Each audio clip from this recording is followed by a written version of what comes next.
สบายดีพี่น้อง สบายดีมื้อนี้มาพบพ่อกับส่องบ่าวดอนสาวตุกอีกแล้วเด้อมาพบพ่อกันในบรรยากาศเย็นๆนะพี่น้องช่วงแรง ฝนตกลิน ๆฝนตกลิ้นนะพี่น้องพากันมานั่งเฮ็ดกินหยังบ่าวดอนมื้อนี้ ปิ้งเฮ็ดปวกยังตัวน่ะเบิ่งดู นี่เนี่ยอันนี้ก็ปิ้งชุบแล้วนะ บิ่งเฮ็ดหยังนี่ ตำป่น ตำป่นเอาเฮ็ดปวกมาใส่ ฮะ เฮ็ดปวกมาใส่ ตลาด ตลาด บ่ได้ไปหาเองบ่ ตลาดมันทักหนึ่ง มื้อนี้ก็มาพอกันช่วงค่ำๆเนาะพี่น้อง ทำไมเพื่อนไม่ใหญ่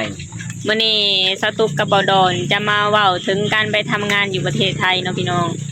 ว่าสาวตุกกับบ่าวดอนน่ะได้ค่าแรงเท่าใดมีวิธีเก็บเงินแบบใดเนาะพี่น้องแล้วก็ส่งเงินให้ลูกเดือนละเท่าใดเนาะพี่น้องเนาะแล้วก็ได้ค่าแรงเท่าใดเนาะพี่น้องมาได้ค่าแรงเท่าใดบ่าวดอน 17ของข่อย วันละเท่าใด เวลา วันละ400กว่าๆเนาะพี่น้อง 400ป้าย บ่ดอนได้ค่าแรงวันละ414 บาทเนาะพี่น้อง 4บาท แล้วก็บ่ดอนเพิ่นเป็นสร้างเนาะพี่น้องเนาะเพิ่นจะได้ไอ้โอทุกมื้อเนาะพี่น้อง ที่จุดมือโอที่ชั่วโมงละ77บาท แล้วก็รวมทั้งขาโอขากะบ่ดอนเพิ่นจะได้ประมาณมื้อหนึ่งได้ประมาณ6วันละ600กว่าๆเนาะพี่น้องเนาะแล้วของสตูกน่ะสตูกได้ค่าแรง353 บาทเนาะพี่น้องรวมค่าโอกับสตูกก็ได้ประมาณ500กว่าๆเนาะพี่น้องถ้าหากว่าคิดเป็นเดือนนี่ของบ่ดอนน่ะจะตกอยู่ประมาณ 17,000 กว่าๆเนาะพี่น้องแล้วก็ของสตูกน่ะได้ประมาณ14,000 กว่าๆเนาะพี่น้องประมาณนั้นเนาะแล้ววันนี้เต็ม500ละ200 300แล้ววันนี้ตอนบอลที่สตูเห็นงานน่ะเพิ่นจะมีงานเมาให้ขึ้นไปเฮ็ดเนาะพี่น้องเนาะมีงานเมาให้ขึ้นไปเฮ็ดแล้ววันนี้วีคนึงน่ะก็ได้หลายอยู่เด้พี่น้องวีคนึงสมมุติว่าวีคยาวเนาะพี่น้องบ่แม่นสมมุติดอก คือวีคยาวน่ะจะได้ประมาณ5,000 กว่าๆเนาะพี่น้องเนาะถ้าหากว่าเป็นช่วงที่งานในง่ายๆแน่ก็จะฮอดอยู่ประมาณ 6,000 เนาะพี่น้องแต่ก็สิบ่ค่อยบ่อยปานใดเนาะคือมาตรฐานนี่คือประมาณ5,000 เนาะพี่น้องวิกยาวเด้แล้ววิกสั้นนี่ได้ประมาณถ้าหากว่างานง่ายก็ได้ประมาณ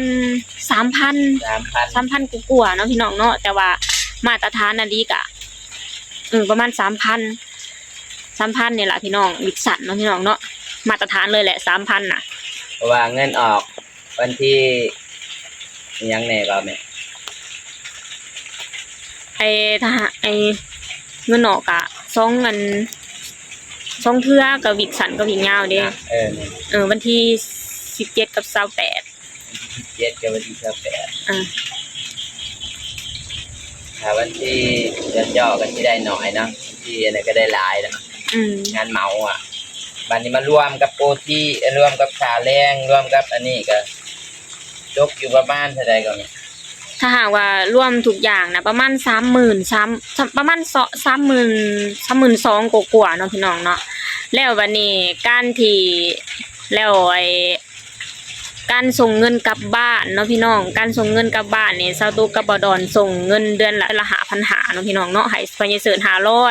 แม่ยายหอม 4,000 แล้วก็ให้แม่ใหญ่ผู้5,000ให้แม่ใหญ่ผู้1,000เนาะพี่น้องแม่ของบ่ดอนเนาะพี่น้องเนาะแล้วการที่สตุกใช้ชีวิตอยู่ประเทศไทยนี่คือแบบว่าประหยัดสุดๆเลยเนาะพี่น้องการอยู่การกินนี่ก็คือถ้าหากว่าถูกเงินออกถูกวันผิดจะพากันไปหาซื้อของมาตุนไว้เนาะพี่น้องเนาะพวกหมูพวกผักพวกพวกใส่ซอยพวกเกลือแบบนัวเนาะพี่น้องเนาะจะพากันไปซื้อมาตุนไว้เป็นโลเลยแม่นหมูก็ซื้อเป็นโลซื้อมาเป็นโลแล้วก็บัดนี้ก็มาบวกใส่เฮาเฮ็ดกินเองเนาะพี่น้องมันก็สิบ่เปลืองมันใดบ่ได้ว่าไปนะครับแต่หมูก็ซื้อเป็นโลนะวีคนึงเฮาก็ซื้อหมูอยู่2โลนึงเฮ็ดแห้งอีกโลนึงแช่ตู้เย็นไว้แม่นแล้วก็ไข่ก็แตะนึงแล้วก็สิมีหยัง ไก่นะแม่นะแล้วแต่วีคบางวีคเฮาก็คือวีคนี้เฮาซื้อหมูซื้อไข่เนาะพี่น้องแล้วก็มาวีคหน้าเฮาก็จะเปลี่ยนเมนูซื้อไก่หรือซื้อปลามาแช่ไว้เนาะพี่น้องมันจะได้บ่ต้องเกิดการเบื่ออาหารเนาะพี่น้องเนาะมันอยู่เป็นชีบ่ไปกินกันแล้วไปกันไปหลินไปเที่ยวนี่เฮาไปดูบ่ดอนไปหลินไปเที่ยวคือบ่มีเลยเนาะยากจะมีปีหนึ่งเถื่อหนึ่งนะพี่น้องคือแบบว่าคือเซาตุกหนามาแบบ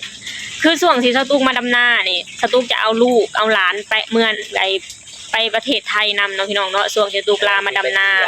แล้วจะพากันนัดกันว่าไปเที่ยวทะเลจะเก็บเงินกันคนละพันเมารถตู้ไปเนาะพี่น้องเนาะไปเที่ยวทะเลแถวเขาไปไกลสุดก็คือแถวชลบุรีเนาะชลบุรีบางแสนพัทยาจะไปไกลสุดสำนั่นแล้วก็จะไปแค่ปีเดียวเนาะปีเดียวปีหนึ่งไปเถื่อเดียวเนาะพี่น้องเนาะถ้าหากว่าไปดูกับบ่ไหวเด้อพี่น้องต้นไปเถื่อหนึ่งเนาะพี่น้องเนาะเฮาจะบ่ไปดูถ้าหากว่าไปดูนี่ก็แพงถึงเพราะว่าไปดูนี่ก็เสียเงินหลายเนาะพี่น้องเนาะพอไปแต่ละเถื่อเนี่ยก็ไหนจะขาอยู่ขากินขาใส่ขาซอยเนาะพี่น้องเนาะลูกกะไปปีละเถื่อไปประเทศไทยปีละเถื่อเด้อนี่ไปประเทศไทยปีละเถื่อประเทศปีอันนี้ก็คือการเก็บเงินของสาวตุกกับบ่ดอนนะพี่น้องเนาะว่าแต่ละวันนี่ได้ค่าแรงเท่าใดส่งกลับบ้านเท่าใดแล้วก็กินเท่าใดเนาะพี่น้องเนาะคือในวีคนั้นน่ะเว้าง่ายๆคือภายในวีคที่ยาวสาวตุกจะใส่เงินวีคละ 4,000 เนาะพี่น้องวีคยาวเนาะแล้ว2,000 นี่แบ่งซื้อของอยู่ของกินซื้อแป้งนัวซื้อของใส่ของซอยทุกอย่างเนาะพี่น้องเนาะ 2,000 ซื้อของอยู่ของกินคืออีกแล้วอีกเหลืออีก 2,000 น่ะจะเก็บแห่ทงไว้เผื่ออยากกินแนวอื่นเนาะพี่น้องอยากกินพวกปลาเผาพวกนู่นนี่นั่นที่เฮาอยากเนาะพี่น้องพวกก๋วยเตี๋ยวยามใดที่เฮาเมื่อยเฮาต้องการอาหารเสริมเฮาก็จะเอาเงินก็เอาเงินในนั้นน่ะมาซื้อกินคือพยายามบ่จกเพิ่มเนาะพี่น้องเนาะพยายามบ่โอนเพิ่มเนาะก็สิประมาณนี้การเก็บเงินของสาวตุกกับบ่ดอนเนาะวิกสันก็คือการวิกสันก็ใส่เงินประมาณ 3,000 2,000 ก็ซื้อของกินอีก 1,000 ก็เก็บไว้แห่ทงแล้วก็จะกินแค่ 1,000 อยู่ในภายในวิกสันเนาะพี่น้องเนาะอันนี้ก็คือการเก็บเงินของบ่ดอนกับสาวตุกเนาะพี่น้องเนาะเดินไปลินไปเที่ยวก็บ่มีพี่น้องเอ้ยบางเที่ยวก็ที่นี่จะไปทำบุญเนาะวันเสาร์อาทิตย์ถ้าไม่เมื่อยก็สิชวนกันไปทำบุญแล้วก็ไปเลาะตลาดนัดไปหาซื้ออันของที่มันถูกๆพี่น้องแม่นอันนี้ก็คือตลาดนัดอยู่แถวบ่ดอนอยู่ที่มันก็เป็นคล้ายๆแบบว่าตลาดคนอีสานเนาะหมักแตงหมักถั่วก็มัดละ5 บาท10 บาทแบบนี้ก็พอไปเห็นหลายๆแล้วก็ซื้อบ้าพี่น้องแบกมาแต่ตลาดของถูกปลาไก่ลายแล้วก็มาใส่ตู้ไว้อันนี้ก็คือการใช้ชีวิตของสตุกกับบดอนอยู่ประเทศไทยนะพี่น้องเนาะตอนไปปีแรกนี่พากันมีความสุขแฮงๆพี่น้องเอ้ย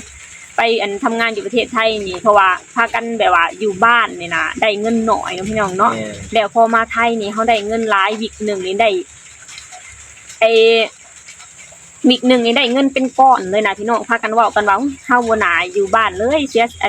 ใช้ชีวิตอยู่บ้านนี่2 ปีเสียเวลาถิ่มไปซื่อเพราะว่าเฮามาทำงานอยู่ไทยนี่แค่วีคเดียวแค่แป๊บเดียวได้เงิน 7-8,000 เนาะพี่น้องเนาะอันนี้ก็แบบว่าคืออยู่ไทยอันนี้ก็คือความสุขเนาะพี่น้องอยู่ไทยนี่เฮามีความสุขความสุขทางใจทางกาย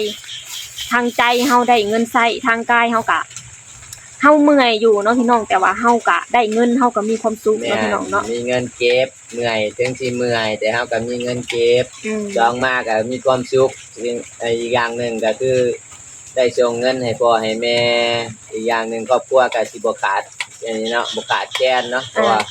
เฮาสิส่งทุกเดือนให้พ่อให้แม่เนาะให้ลูกแม่คือบ่เคยขาดเลยเนาะคือตั้งแต่บ่ดอนเดินทางเข้าประเทศไทยบ่ดอนบ่เคยขาดส่งเงินให้ลูกแม่นทุกเดือนต้องส่งถึงสิมีหรือว่ามีก็ต้องส่งแม่นวันนี้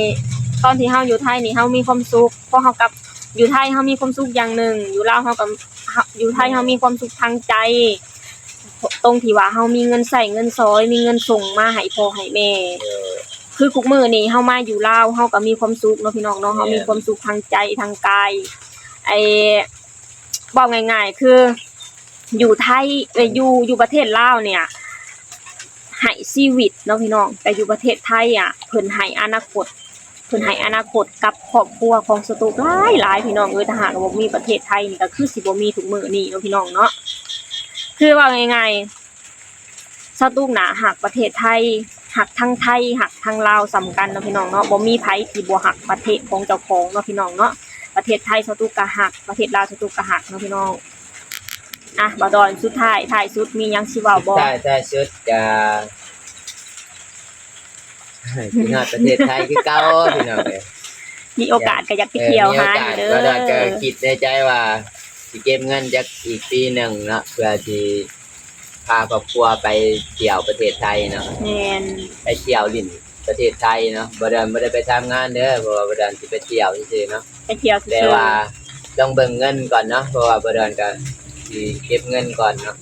ไปเที่ยวขอให้หายกินฮอดพี่น้องเอ้ยเพราะว่าอยู่ไทยก็ซ้ำบ้านหลังที่2ของสตูกับบ่ดอนโอเคอันนี้ก็สตูกับบ่ดอนก็มาเล่าสู่ฟังการเก็บเงินอยู่ประเทศไทยเนาะพี่น้องเนาะเก็บเงินวันได้ค่าแรงเท่าใดเก็บเงินเท่าใดแล้วก็การใช้สอยในชีวิตประจำวันเท่าใดเนาะโอเคสำหรับคลิปนี้ก็สตูกับบดอนก็จะขอจบคลิปลงเท่านี้ก่อนเด้อฝากให้พี่น้องช่วยกดไลค์กดแชร์กดติดตามให้ช่องบดอนสาวทุกในเด้อบ๊ายบายดีสวัสดีค่ะ